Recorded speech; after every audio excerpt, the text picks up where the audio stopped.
Hello, ഇന്നൊരു chocolate ബൊക്കൻ്റെ ട്യൂട്ടോറിയലാണ്. ഞാനിവിടെ എടുത്തിട്ടുള്ളത് ബ്യൂണോ കിറ്റ്കാറ്റ് ബൗണ്ടി ആണ്.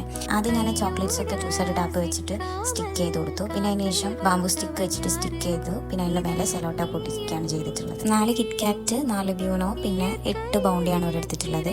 അതിന് ശേഷം ഞാൻ ഒയാസിസ് എടുത്ത് എല്ലാം ചോക്ലേറ്റ്സും അതിൽ അറേഞ്ച് ചെയ്ത് കൊടുക്കുകയാണ് ചെയ്തിട്ടുള്ളത്. നിങ്ങൾക്ക് ഇഷ്ടമുള്ള രീതിയിൽ അറേഞ്ച് ചെയ്യാം. പിന്നെ അതിന് ശേഷം ഞാൻ ഒരു ബൊക്കെ ഷീറ്റ് എടുത്ത് 2 സൈഡ് ഫോൾഡ് ചെയ്തതിന് ശേഷം സെലോ ടാപ്പ് വെച്ച് സ്റ്റിക്ക് ചെയ്ത് പിന്നെ അതിൻ്റെ മേലെ ചോക്ലേറ്റ് വെക്കുകയാണ് ചെയ്തത്. പിന്നെ അതുപോലെ തന്നെ ഒരു ഷീറ്റ് എടുത്ത് 2 പാർട്ടാക്കി കട്ട് ചെയ്തു.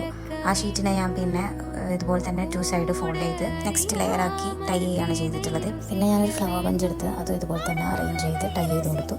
പിന്നെ 3rd ലെയറിന് വേണ്ടിയിട്ട് അടുത്തൊരു ഷീറ്റ് എടുത്ത് 2 പാർട്ടാക്കി ഫോൾഡ് ചെയ്ത് സ്റ്റിക്ക് ചെയ്ത് കൊടുത്തു. പിന്നെ ഒരു ഷീറ്റ് എടുത്ത് 4 പാർട്ടാക്കിയതിന് ശേഷമാണ് ഞാൻ പിന്നെ ഇതുപോലെ വെച്ച് കൊടുക്കുന്നത്. നമുക്ക് ഇഷ്ടമുള്ള രീതിയിൽ ഫോൾഡ് ചെയ്യാൻ പറ്റും. പിന്നെ ഞാൻ ജസ്റ്റ് ഫോൾഡ് എന്നൊരു റിബൺ വെച്ച് ടൈ ചെയ്ത് കൊടുത്തു. അപ്പോൾ ഇതാണ് ഫൈനൽ ലുക്ക്. അപ്പോൾ അത്രയേ ഉള്ളൂ. That's it.